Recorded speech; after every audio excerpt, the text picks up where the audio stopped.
Se chegar mais, você distribui. Casa e revê-las, viu? Vamos lá, vamos começar orando, viu? Vou fazer uma oração pedindo a Deus que nos dirija em tudo. Senhor meu Deus, Deus majestoso, maravilhoso, poderoso. Por ti, Senhor, estamos aqui reunidos. Não tem outro motivo. Porque o Senhor é a razão. É a razão de nossa existência, o Senhor. Embora às vezes nos enganemos, às vezes até nos confundimos, Senhor. Nos perdoe nesse momento, Senhor. Não damos prioridade a outras coisas. Mas que o Senhor saiba que o nosso coração, o centro do nosso coração é o Senhor. O Senhor reina no nosso coração, reina na nossa família. Dirige todas as coisas que acontecerão aqui, porque tudo é somente para ti. Esta é a oração em nome de Jesus. Amém. Amém. Vamos começar, meninas. Meninas, no estudo anterior, vocês sabem que esse primeiro semestre, né, irmão? Nós vamos estar estudando o livro de Lucas. E no estudo anterior, eu estava fazendo uma pesquisa, nós não estávamos aqui. Foi falado que Jesus se estabelece na história e sua presença está entre nós e confirmada por atos de fé. Isso aí foi um estudo, a base do estudo passado. Também foi falado que Jesus foi conduzido pelo Pai para realizar esse projeto lindo de salvação. Foi a base do estudo passado. E eu vou iniciar falando um breve, todo mundo já sabe, já viu no início dos estudos, mas breve ideia de quem foi Lucas, certo? Lucas foi um dos primeiros historiadores do primeiro século. Ele, não sei se vocês sabem, ele é autor dos 2 livros, o terceiro evangelho, que é o Evangelho de Lucas, e ele também escreveu os Atos dos Apóstolos. Os escritos de Lucas, viu? Os historiadores, as pessoas que pesquisam, falam dos estudos de Lucas, e ele é considerado um historiador, porque são livros assim, muito bem escritos, o tipo de linguagem, o tipo de forma, o método que ele escreveu aqueles livros. Então, foi uma coisa assim, muito bem elaborada. Então, os escritos dele eram feitos de ordem cronológica, à medida dos fatos. Ele fez aquela pesquisa, porque vocês sabem, né, irmãs, que Lucas ele não esteve presente quando Jesus estava aqui em forma de homem, né? Então, tudo que ele escreveu foi fruto de pesquisa. Ele foi lá na casa de Maria, ele foi imagino ele lá, né? Conhecendo quem é o nosso Jesus, a sede desse homem, né? Já pensou que você chegar lá, a pessoa que com os próprios olhos, né? Então ele teve todo esse cuidado. E a riqueza de detalhes não é porque ele estava no local, não. Ele foi lá pessoalmente procurar os apóstolos, os discípulos, procurou Maria, os historiadores, até a mãe do Senhor Jesus ele procurou. Então tudo que ele falou não foi achismo, eu acho isso, não. Tudo que ele falou foi baseado em pesquisas e testemunhas dos fatos que aconteceram de Jesus em forma de homem, etc. E aliado a toda essa pesquisa que ele faz, ele ainda traz os fatos históricos, o contexto da época que aconteceu. Não é lindo isso? Então é um livro muito rico esse livro, viu, gente? E outro detalhe também, o tema central do livro dele é Jesus, o Salvador do mundo. E ele apresenta ele apresenta esse Salvador não da forma que hoje, eu coloquei aqui, ó, milagres e sonhos. Hoje o Evangelho ele é apresentado ao mundo como o centro do Evangelho é apresentado como quando você aceita aquele Evangelho, você vai realizar todos os seus sonhos, todos os milagres vão acontecer na sua vida. E a realidade não é essa. O centro do Evangelho é o Senhor Jesus. É esse Evangelho que a gente tem que passar. E foi esse cuidado que Lucas teve em todos os escritos dele. Outro detalhe, Lucas ele foi companheiro de jornada de Paulo. Inclusive, em uma das cartas de Lucas, ele fala lá muito muito claramente se refere a Lucas como médico amado. E os historiadores, os pesquisadores, dizem que ele não foi só companheiro de evangelismo, ajudou Paulo. Não, ele também atuou como médico, viu, gente? Diz que ele é médico, né? A profissão dele é médico, viu, irmãs? Médico formado, tudo direitinho com comando figurino. E ele, além de ser companheiro de jornada, de evangelismo, naquelas missões que eles tinham de lá, pregar o evangelho, ele ainda, dizem os historiadores, ele cuidava da saúde de Paulo. E Paulo se refere a ele como médico amado. Olha que coisa linda. Então eles tinham muita intimidade realmente. Então aqui eu já apresentei quem é Lucas, quem é o Evangelho de Lucas para vocês, embora já tenha, eu fiz só um breve resumo. Então Lucas, seguindo na sequência, que o primeiro estudo falou do nascimento de Jesus, tudo, não foi, irmãs, vocês que estavam aqui? Então, como ele escreve tudo na ordem cronológica, nós vamos seguir aqui Mateus 3,33. Quem está com Mateus 3,33?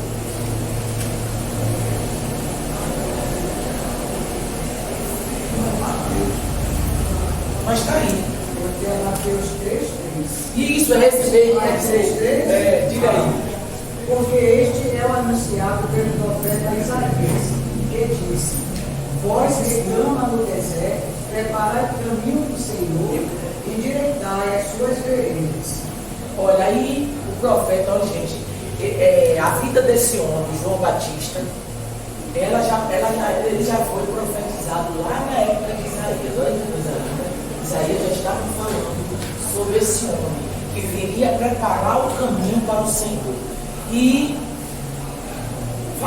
fazendo também um breve resumo da vida de João Batista. Quem foi João Batista? Eu não sei se vocês lembram, mas quando o anjo Gabriel foi anunciar a Maria que ela seria a mãe do Salvador, depois no final ele disse: sua prima Isabel se encontra grávida. Foi o que Maria fez. Maria recebeu aquela notícia, agradeceu ao Senhor humildemente. Maria não se exaltou, não foi? Ela disse que ela falou claramente, não foi com essas palavras: eis-me aqui, eu sou servo do Senhor. Ela se entregou, ela não se exaltou. Eita, que glória, eu agora vou ser a mãe do Salvador. Não. A primeira providência que o anjo que contou a ela que Isabel estava grávida, ela pegou a malinha dela e foi dar um resguardo à prima. Olha que coisa linda. E disse que na hora que ela chegou lá, entrou na casa da prima, que a prima olhou para ela, o menino na barriga, porque a diferença dos dois, eles são primos, viu? A diferença de João Batista para Jesus não chega a ser de ano, não, é de meses. Aí, resultado, que ela olhou, que Maria entrou no recinto, o menino pulou. Então esse menino João Batista, ele já estava preparado antes mesmo dele nascer, porque o profeta já estava falando lá dele. E o nascimento dele também foi um milagre de João Batista, porque Isabel já era uma mulher idosa, estéril, que não tinha filho, então foi um nascimento milagroso, né, gente? Foi um milagre que esse menino nasceu, mas ele precisava vir, porque já estava lá nas profecias de Isaías, a vida desse homem que ia preparar o caminho, o precursor do Senhor.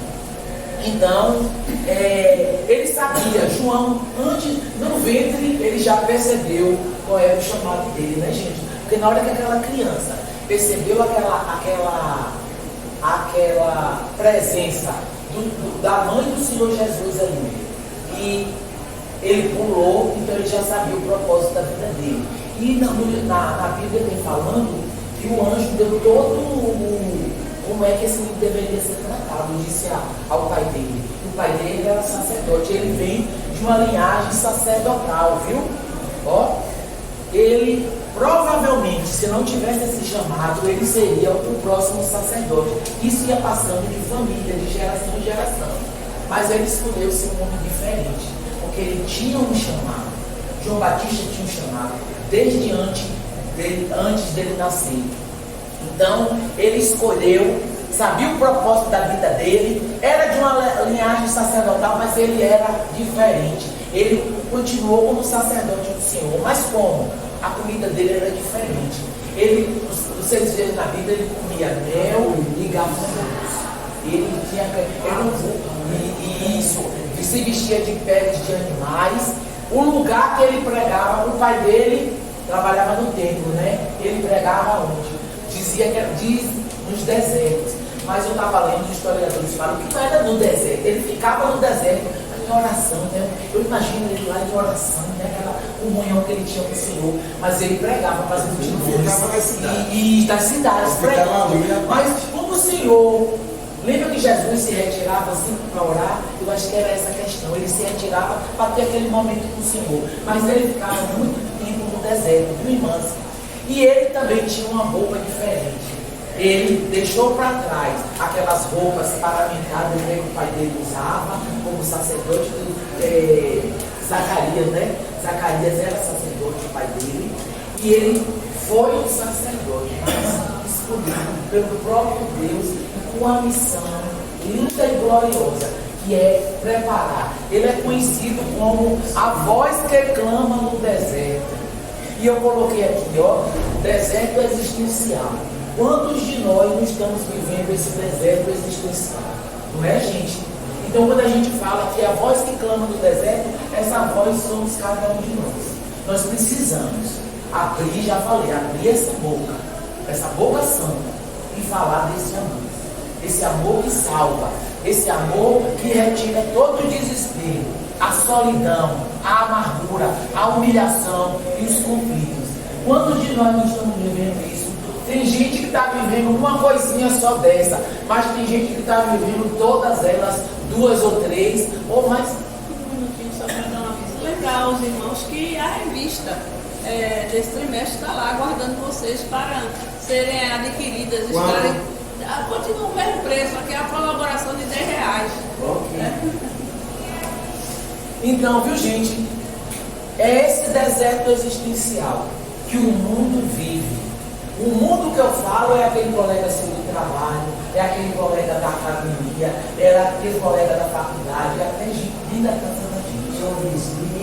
É ouvir todo mundo.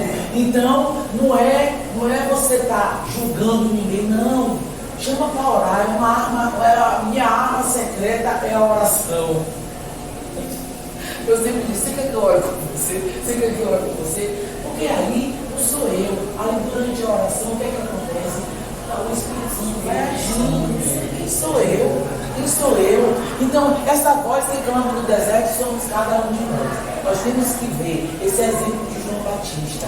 E no deserto que ele está vivendo, clamar, falar do amor de Jesus. Aqui, ali ele falava do arrependimento, né? Ele pregava muito sobre arrependimento, sobre mudar a vida das pessoas, que as pessoas mudassem. Então, gente, esse é o nosso João Batista.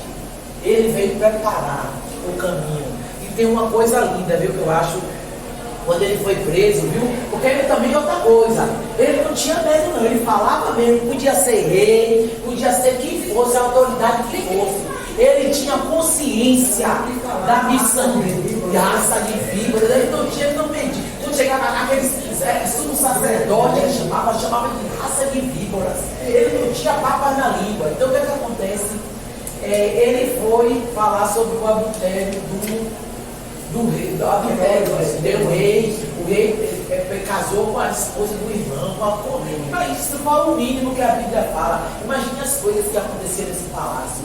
Então ele foi apontado, não gostou, né? O rei gostou, mandou prender. Eu acho lindo. Ele batiza o Senhor Jesus e ele já estava preso, já estava próximo à morte dele. Eu acho essa passagem muito linda. Ele manda os discípulos, porque ele tinha os discípulos dele, devia estar lá na prisão, né, cuidando dele, levando alimento. Aí ele manda os discípulos, pergunte ao Senhor. Mandou perguntar a Jesus se é ele mesmo ou vai vir outro. Olha que coisa linda.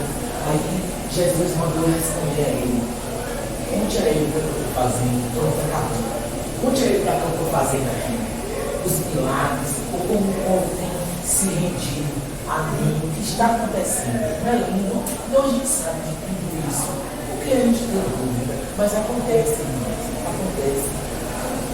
Vivi momentos, mas aí eu digo, esses momentos vão vir de medo, de solidão, momentos de dúvidas, mas nós precisamos estar com o olhar firme, olhar o que ele fez, ele continua fazendo. Ele não mudou. Não deixa a dúvida ser implantada no seu coração. Dúvida de nada, porque a resposta, ela vem. Não vai ser a que nós queremos. Porque nós não sabemos de nada. Como eu estava dizendo esses dias, às vezes aparece uma coisa para você fazer, aí você fala assim, vou dar um exemplo. Teve uma época que eu achava que eu era administradora. Fiz administração. Aí surgiu um concurso, eu trabalhava no DEO, surgiu um concurso para me fazer. Eu pensei, vou fazer isso. E o povo, aí você vai. Fui fazer esse concurso, passei. Demorou uma semana, o DEO me demitiu e o concurso me chamou. Só que era um contrato de 4 anos, negócio de renda. Aí eu fui, quando chegou lá, tem outro concurso para fazer aí.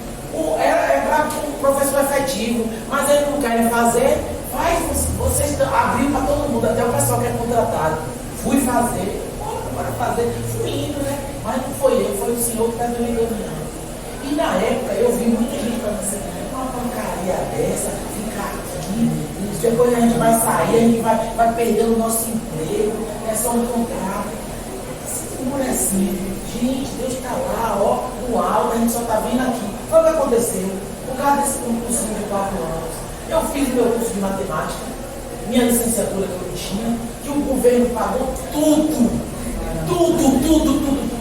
Então a gente tem que ter a humildade de aceitar as coisas, porque Deus sabe, Ele está ali, ó, sua vida não está à deriva, ninguém está aqui à deriva.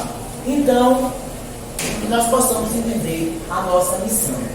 Nós estamos aqui para preparar o caminho bom, falar nesse deserto que não só as outras pessoas estão vivendo, nós também, porque ninguém está imune, certo? Mas saber que se a gente já conhece dessa maravilha, essa maravilha tem que ser falada, entenderam? E depois, João Batista veio, preparou esse caminho, batizou. Uma das coisas que eu admiro em João Batista é a questão do ministério dele. Todo diferente, todo fora do padrão. Aqui, ó, diferente.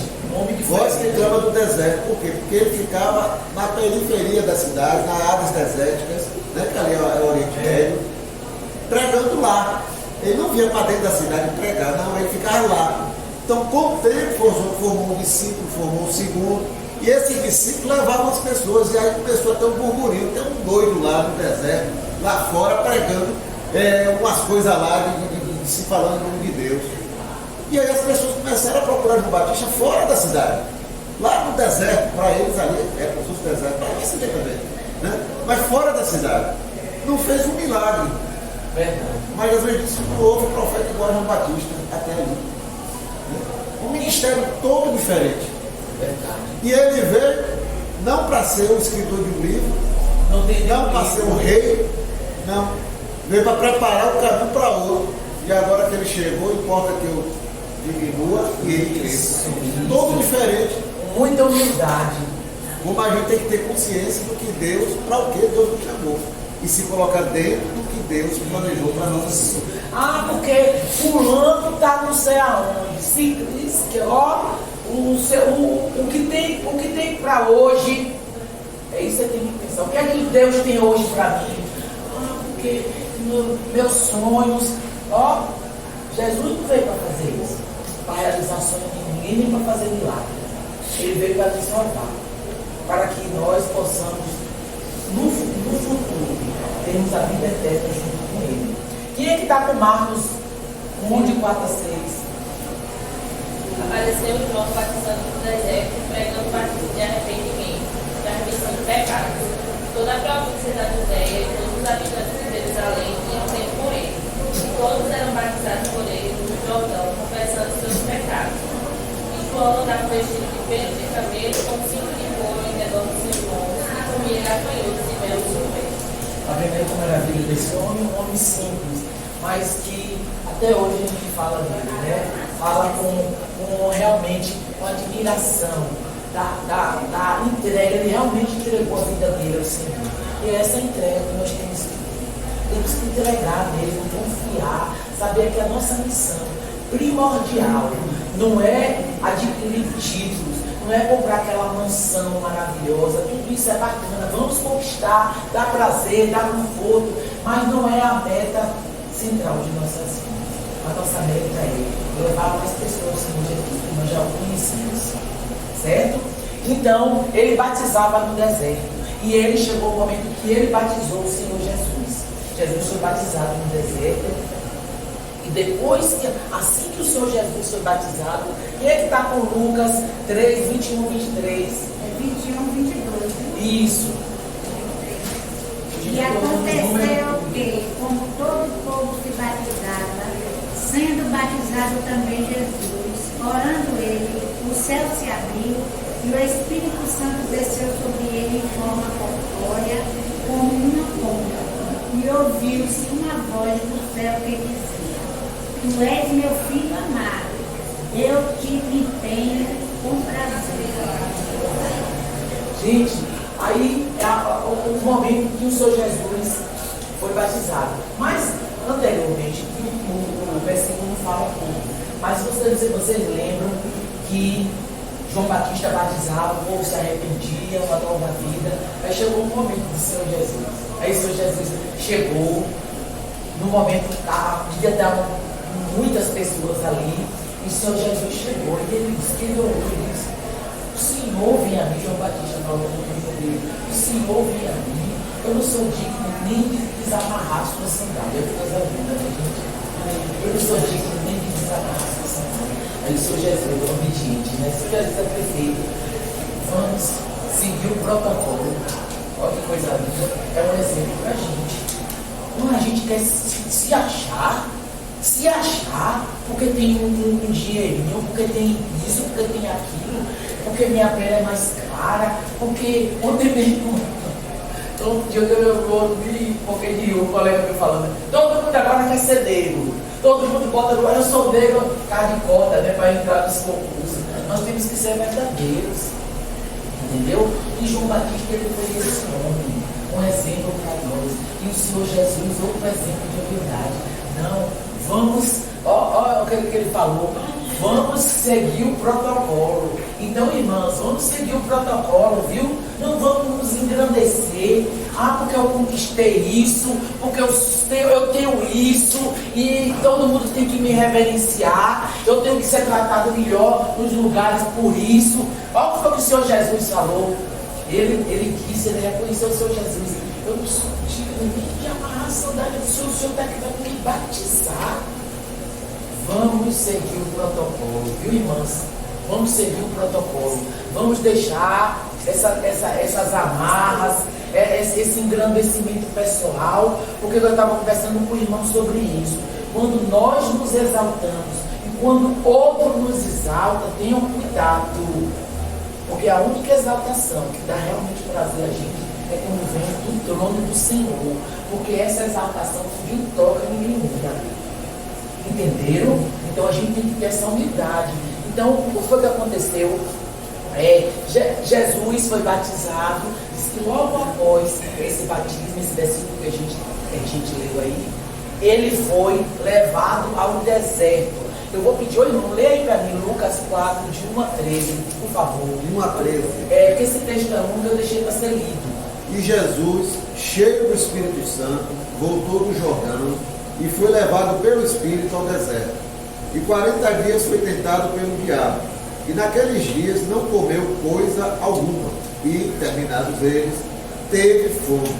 E disse-lhe o diabo: se tu és o Filho de Deus, dize a esta pedra que se transforme em pão. E Jesus lhe respondeu, dizendo: escrito está que nem só de pão viverá o homem, mas de toda a palavra de Deus. E o diabo, levando ao alto o monte, mostrou-lhe no momento de tempo todos os reinos do mundo. E disse o diabo: dar-te-ei a ti todo este poder e a sua glória, porque a mim me foi entregue e dou a quem quero. Portanto, se tu me adorares, tudo será teu. E Jesus respondendo disse: vai-te, Satanás, porque está escrito: adorarás o Senhor teu Deus e só a ele servirás. Levou-o também a Jerusalém e pô-lo sobre o pináculo do templo e disse-lhe: se tu és filho de Deus, lança-te daqui abaixo, porque está escrito: mandará os seus anjos acerca de ti, que te guardem e que te sustenham nas mãos, para que nunca tropece o teu pé em alguma pedra. E Jesus respondendo disse-lhe: dito está, não tentarás ao Senhor teu Deus. E acabando o diabo toda a tentação, ausentou-se dele por algum tempo. Então, irmãos, as pessoas falam desse momento aí, dizendo assim: mas também ele era o próprio Deus, como é que ele não ia vencer? Mas, gente, está lá na Escritura, ele, nesse momento, ele foi totalmente humano. Ele não usou a natureza dele divina, usou em outros momentos quando ele fez os milagres. Mas Jesus, ele veio totalmente homem. E ele foi tentado nas necessidades humanas. Olha as nossas necessidades aqui. Todas. Quantas vezes nós não somos tentados em nossa identidade? Existe, porque será que eu sou capaz? Ou então eu penso, eu posso, eu faço. Não é, gente? Quantas vezes nós somos tentados na nossa identidade de quem somos? Às vezes achamos que somos de menos, às vezes achamos que somos de mais. Então a gente tem que ter um equilíbrio, né? Então, Jesus foi tentado nessa área. Como nós somos tentados todos os dias, e nós só podemos vencer se nós tivermos a presença dele conosco. Quantas vezes nós somos tentados na ganância, não é? Eu quero aquele carro, eu quero isso, eu quero aquilo. E aí está vendo aí, visivelmente aí no mundo, né? As coisas que estão acontecendo, chega da tristeza, gente, né? Você estava vendo, meu Deus, o que é isso, hein? Quanto roubo, quanta coisa, as pessoas ganhando salários altíssimos, mas mesmo assim, levados pela ganância, pela avareza, elas fazem coisas erradas, né? Tiram, aí eu vou ao exemplo de família, né? Família tiram até o direito do parente, né? Irmãos. Mais tem, mais tem. Isso. Então, Jesus foi tentado nessa área. Eu não estou dizendo que ninguém aqui está imune, não. Nós todos estamos suscetíveis a sentir. Não, eu também quero, aquela parte é minha. Não tem aquela noção de repartir, de igualdade. Isso é da natureza humana. Quando Adão pecou lá, tudo isso veio para nós. Então, não tem como dizer que ninguém nunca sentiu uma gananciazinha que sentiu, mas ela não faz morada no nosso coração, ela não faz morada nas nossas ações. Não é assim? Por quê? Porque nós conhecemos aquele que diz assim, ó, pingo, ó o olhão. Não é assim, irmão? Não fala assim com a gente? Pois é, então vamos ficar alerta.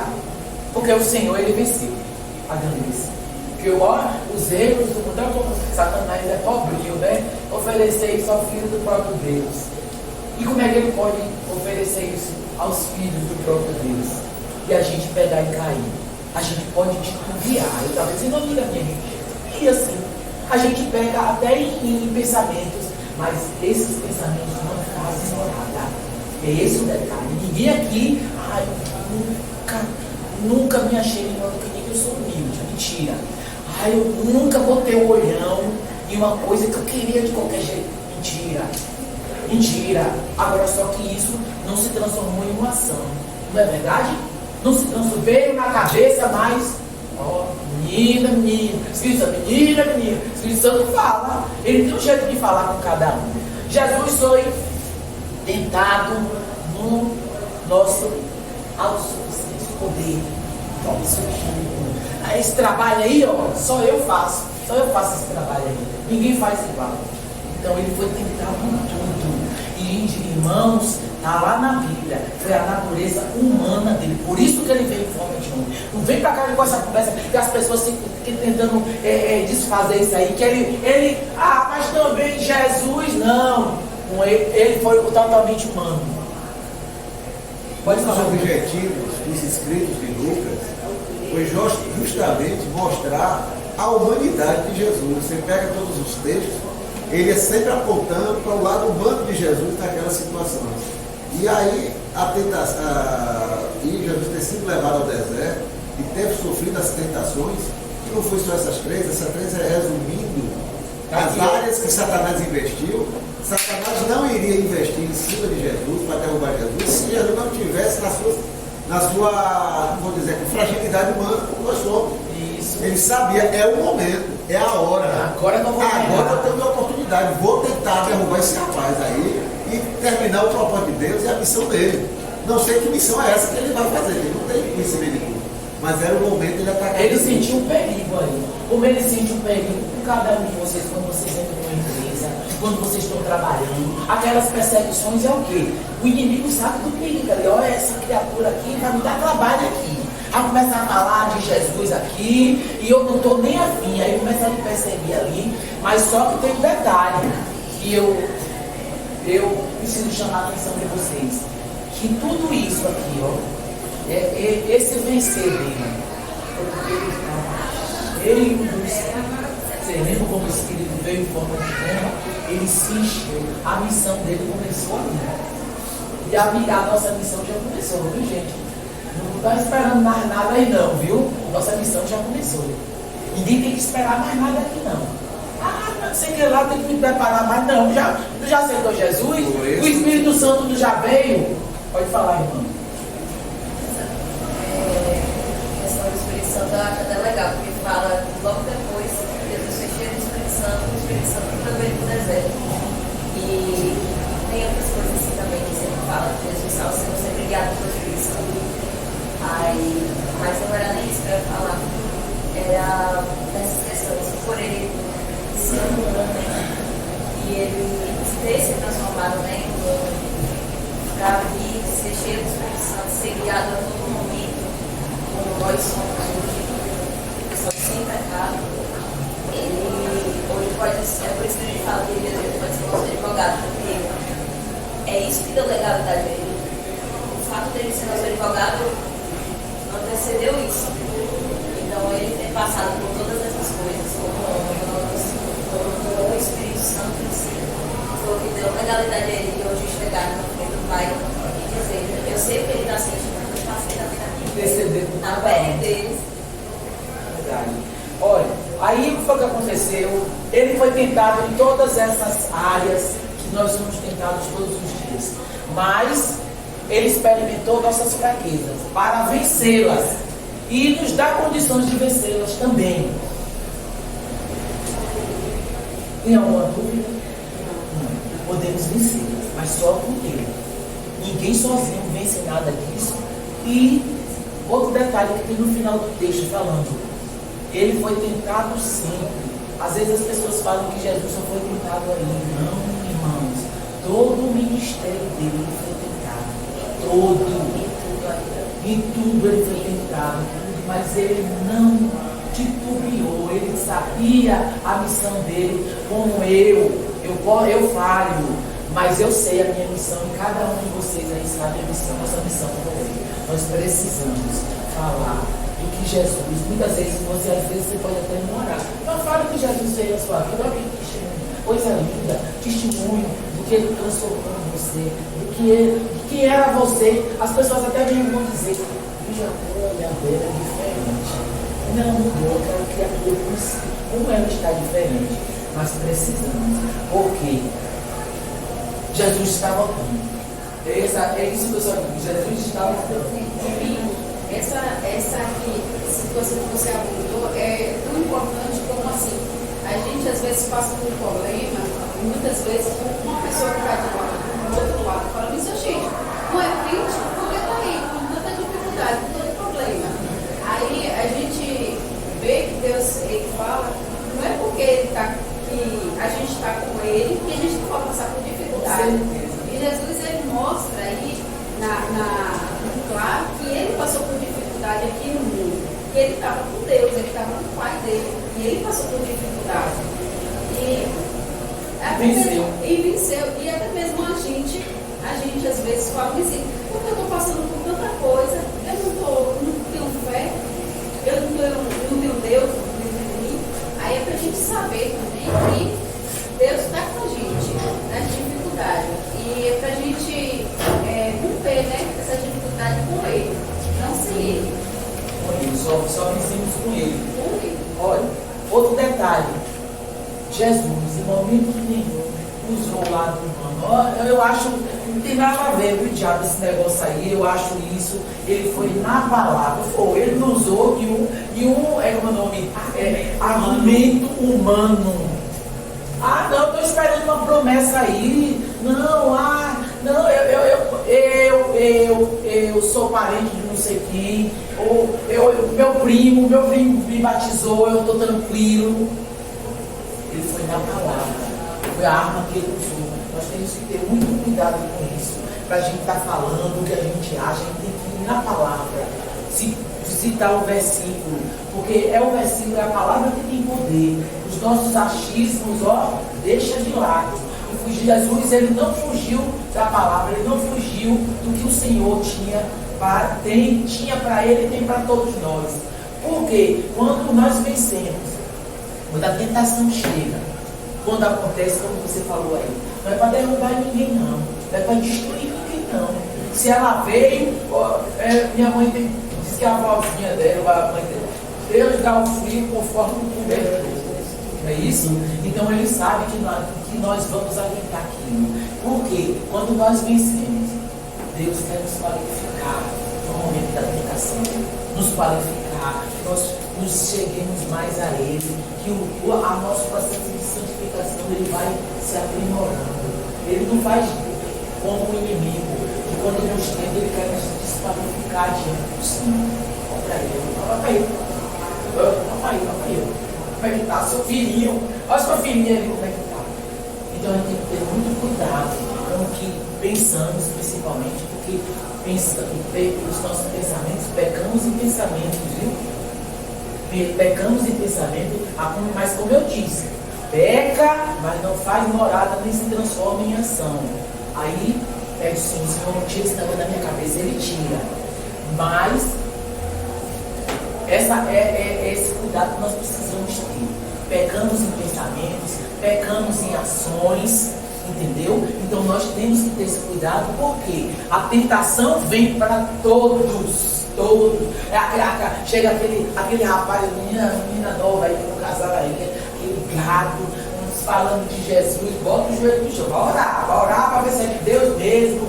É aquela promoção que vem, se tão sonhada, mas quando chega lá, aí vem aquelas coisas, não, aqui não funciona assim não.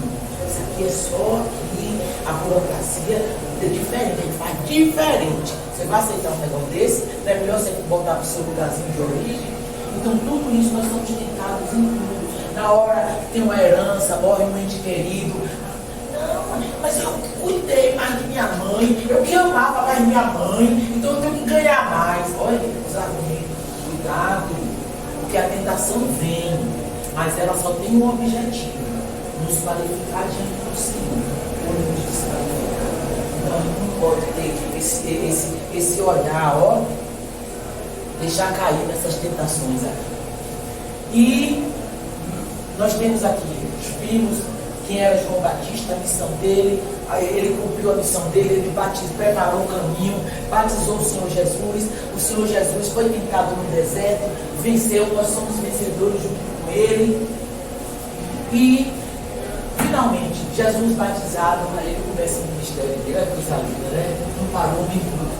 Nós que vimos outro estudo, né, gente? Lembra do estudo anterior que foram aqueles religiosos perseguindo Jesus? Gente, eu estudava e dava lição, e eu ficava imaginando ele com aquelas roupas, né? Andando para cima e para baixo. Gente, Jesus só parava para orar. Só parava para orar. Os discípulos, ele orava tanto. E quando ele vinha dessa oração, ele vinha tão cheio de poder. E quando os discípulos se viram naquele momento que diz assim, o que é que você quer de mim? Eles poderiam pedir tantas coisas, né? Eu quero riqueza para minha família. Eu estou aqui, Senhor, trabalhando com o Senhor. Faz o povo lá tudo rico. Eu quero ser bonito. Eu quero aquela mulher que eu sonho. Porque eles disseram, se não orasse, eles iam. Quando Jesus voltava, ele devia resplandecer, né? Então Jesus aqui começa o ministério. E o centro do ensino de Jesus, Lucas 4, 18 a 19. O Espírito do Senhor é sobre mim, pois que me ungiu para evangelizar enviou-me a cuidar dos quebrantados do coração, a pregoar liberdade aos cativos, a dar vista aos cegos, a pôr em liberdade os oprimidos, a anunciar o ano aceitável do Senhor. Olha que coisa linda, que missão linda, né, do Senhor Jesus. Ele veio estabelecer o reino de Deus. Aonde, irmãos? No coração de cada um de nós. Não é aqui na igreja de Teosópolis, aqui no templo. Ele não veio estabelecer o reino dele aqui, não. Não é ali na igreja presbiteriana, não é na nome universal, não. É em cada um. O reino dele, ele vai ser estabelecido no coração de cada um de nós. Entendeu? E às vezes a gente fica pensando em locais, em denominações, sem religiosidade. O reino de Deus, ele vai ser estabelecido. O Senhor Jesus, o próprio Jesus, no coração de cada um. Anunciar o ano aceitável do Senhor. O que é esse ano aceitável que ele quis dizer? Os judeus, eles têm um período que chama o ano do jubileu. Isso lá em Levítico vem falando. E esse ano do jubileu, gente, é um ano em que todos os escravos são libertos e dívidas são pagas. Olha a nossa realidade aqui. Esse ano aceitável que ele vem trazer, esse reino que ele vem estabelecer, nós que éramos escravos da mentira, escravos do ódio, né? Dos ressentimentos, escravos dos sentimentos ruins, escravos da malícia, escravos da ganância, tanta escravidão que nós tínhamos, né? Nós vivíamos mesmo, não vamos mentir não, gente, tínhamos escravidão das nossas almas. E aí ele veio trazer esse reino. Nós somos libertos. Agora nós somos libertos.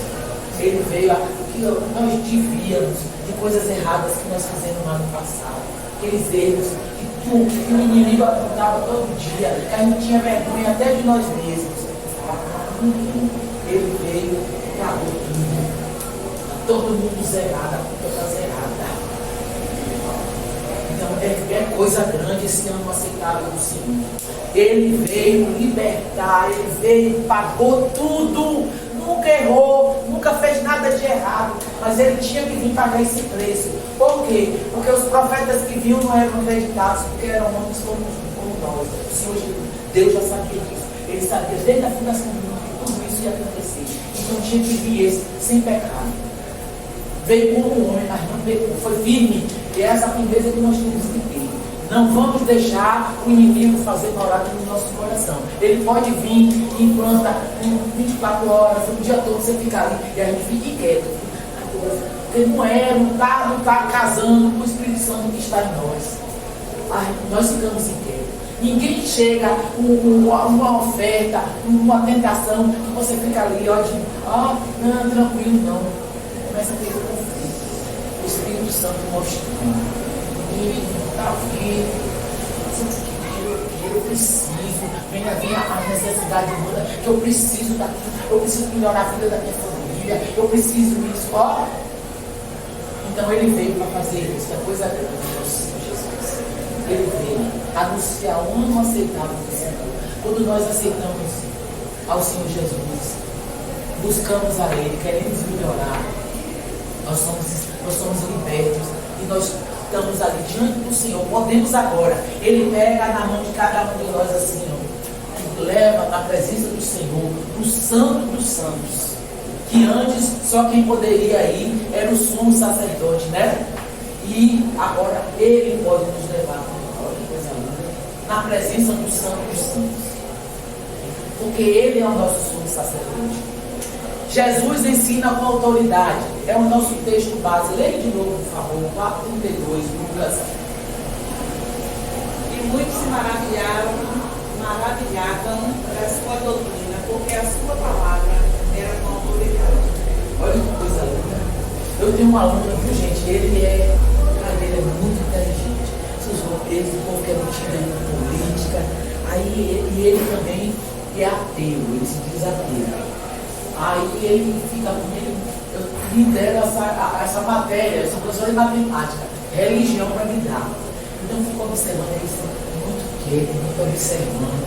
Aí eu disse, eu estou com um propósito. Eu disse, eu tenho um propósito aqui, porque tem certas pessoas que não acreditam no Senhor Jesus, porque eu não vim aqui para dar aula de religião não, porque a religião não salva ninguém. Mas eu vou provar até o final do ano quem é o nosso Jesus. Aí eu já tenho 2 provas para mostrar aí, essa turma aí.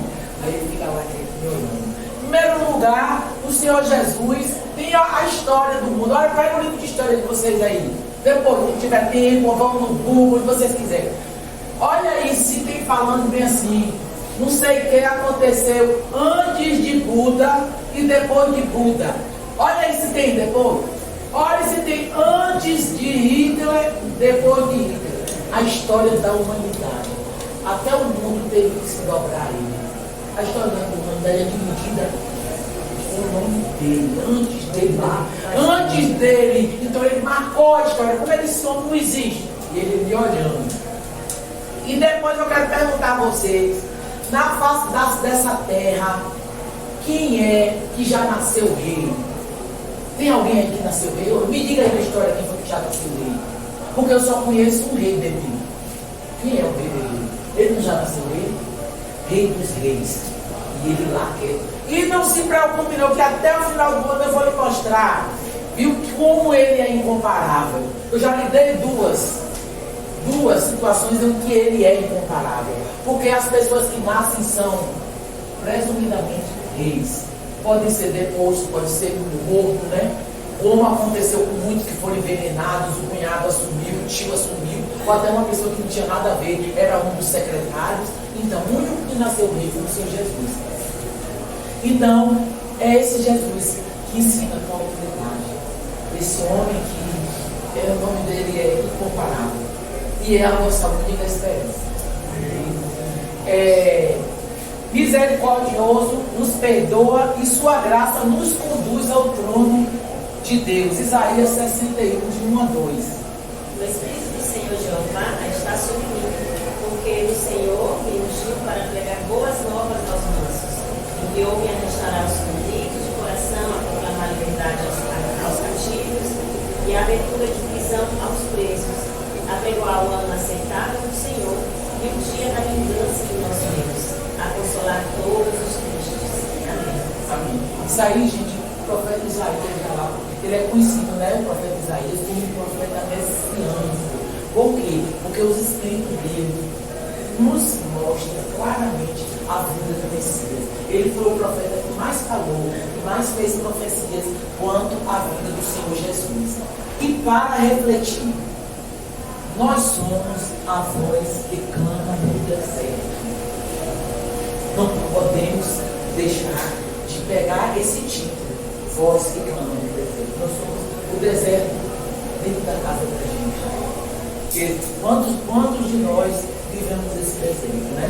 Na família, nos achamos o menor de todos, nos achamos menos amados, ou às vezes por nós mesmos nos afastando, achando superiores à nossa família. Nós temos que abrir nossos olhos em relação a isso. No trabalho, em qualquer lugar, gente. Muitas vezes não vamos precisar nem abrir a boca.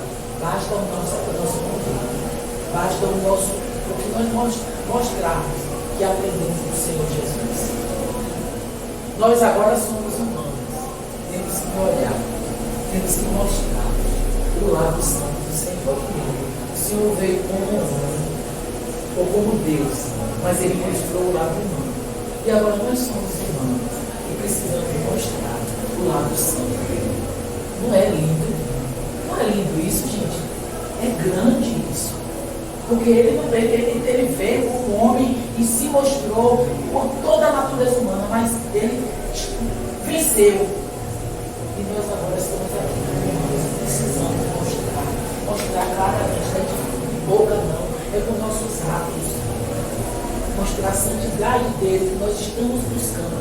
Não somos santidade, nós estamos buscando, nós queremos viver a eternidade com ele. Quando anunciamos a palavra, somos ao mesmo tempo transformados por ela. Jeremias 23, 29. Não é a minha palavra como fogo, diz o Senhor, e como um martelo fez justa a penha Então, gente, a palavra do Senhor, ela tem poder. Aqui, ó, a única arma que ele diz que a palavra diz que quando nós resistimos, por quê? Porque conhecemos a palavra, conhecemos o Senhor Jesus, diz que ele foge. Ele fica ali perseguindo. Aí eu digo para meus alunos que é assim, ó. Aí o meninozinho está lá. Aí o diabo, ele não está, quem está próximo dele é o Espírito Santo. Aí o diabo, uma das características dele é paciência. Ele fica ali te analisando, você está dormindo, você está brincando, ele te analisando. Porque ele tem que saber qual é o ponto que ele vai agir. Porque todo mundo é muito bom, sabe? Eu tenho. Aí ele fica ali, vai dar essa resposta. Ele fica ali aplanando, aquela pessoa vem ali e pega no seu ponto fraco e você reage como humano. Como você tem que reagir com Jesus. Entendeu, gente? Tem que se reagir. Será que ele fica pensando? Sim, e se acontecer de você reagir como humano, você não tem a cuidado de reconhecer o seu erro, de desculpa, para fazer tudo isso. Porque nós precisamos mostrar ao mundo que somos diferentes. Não para o engrandecimento pessoal, mas para a glória do Senhor. Porque as pessoas precisam ver em nós esse Deus que você acabou lá mesmo, no deserto, mas está firme. Isso chama a atenção das pessoas. Missão, chamado, espalhem e espelhem e espalhem o olhar, o abraço, o sorriso, o coração misericordioso do Senhor. E o que eu acho lindo, sabe o que é isso? Que quando a gente faz isso do Senhor, não é o nosso. Mas quando pega não é você que tem que acontecer, não. Porque senão o mundo não vai reconhecer o Senhor. Entenderam? Mas quando você está sendo um emissário, a voz que clama como ali, João Batista, ele veio no recusou. Mas ele aceitou tomar o lugar de Jesus? Aceitou? Não. Ele disse, eu sou nada do Senhor Jesus. Então, quando eu e vocês partimos para a nossa missão, que é pregar esse evangelho, aqui, ó, espelhem e espalhem o olhar, o abraço, o sorriso, o coração misericordioso do Senhor. Não é você que é misericordioso, que é bom, não. Quem é bom é Ele. Aí o que é que acontece, ó? O mundo o reconhecerá. O mundo não vai reconhecer Bingo, nem Vera e nem Glorinha. Entenderam? É esse o erro que o mundo tem cometido. Agora o nome disso se chama religiosidade. Porque o que a gente tem que falar é do Senhor Jesus. É Ele que tem que crescer. É Ele que tem que transbordar. Mas para isso nós temos que dar liberdade ao Espírito Santo dominar completamente a nossa vida. E isso é preciso oração, vida de comunhão. Você ficar ali, tem um estudo no Ceará, vai ajudar, porque a gente aprende, muitas coisas a gente erra, às vezes você não erra, porque eu não sei, é a por ignorância, não é por desamor ao Senhor. Entenderam, gente? Por isso que, ó, a missão dele começou quando o Espírito Santo veio. E eu tenho certeza que o Espírito Santo já veio sobre todos. Tenho certeza absoluta, porque a palavra dele diz isso. Mas por que eu fico assim? Mais intimidade com ele. A palavra diz que ele sente ciúme, o Espírito Santo. Ele quer essa comunhão. Ele quer essa conversa. Se eu não tenho o melhor amigo, eu tenho, mas ele quer essa conversa. Entenderam com ele? Porque, com certeza, a presença do Espírito, o reino já foi estabelecido no nosso coração, e a presença do Espírito está aí. Agora você tem que encontrar ele, a voz dele no seu coração. Entenderam, gente? Porque é coisa grande. Foi quando ele ficou assim, o próprio Filho de Deus esperou o Espírito Santo. E você lembra do dia de Pentecostes? Espere. Eu vou para o Pai, espere que ele vai, eles se reunirem e obedecerem. Olha o resultado aqui, a gente aqui. Não é coisa grande? Foram os discípulos que são sempre exaltados aqui. Aqui somos maravilhosos. Tem praça com o nome deles. A história foi dividida. Não. É o Senhor. O Senhor do Evangelho é o Senhor Jesus. E que nós possamos ser essa voz que clama no deserto. Que nós possamos falar do Senhor Jesus. Dessa missão gloriosa. Porque eu só estou usando essa frase para todo mundo. Jesus é a nossa única esperança. Única. Eu vou ser bem taxativo. Única, não existe outra. Então, por que a gente se engana às vezes? Não vamos deixar o diabo nos desqualificar nem é lindo. Não vamos deixar o mal fazer morada no nosso coração, em nossas atitudes, em nossas reações, em nossas ações. E que o Senhor, a paz do Senhor, que excede todo o entendimento, seja por cada um de vocês. Amém. Irmão, vou orar, viu? Só lembrando, a oferta de missões mundiais vai até o final de maio, último domingo de maio. Tá bom, irmão? Avisando que foi prorrogado para o dia 28 de maio. Eu pedi a irmã Vera, faz uma oração, irmã, pedindo ao Senhor que nos fortaleça cada vez mais e nos dê uma semana em paz.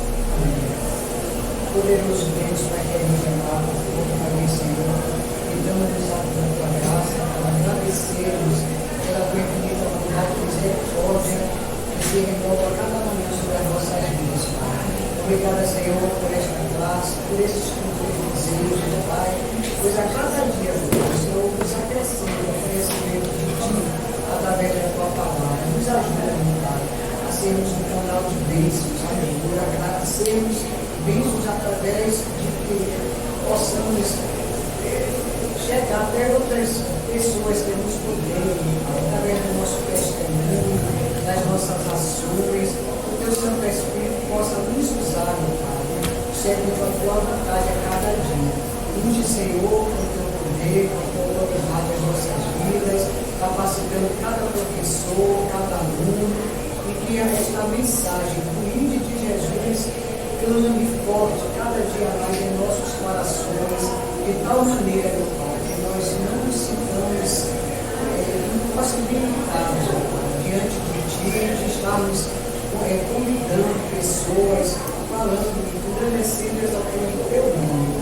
Nos dá um dia de paz da Tua presença, para que esta semana possamos, meu Deus, fazer que a nossa vida seja, continue sendo canal de bênçãos para o Senhor. Em nome de Jesus, nós te agradecemos e oramos. Amém. Boa semana, irmãos.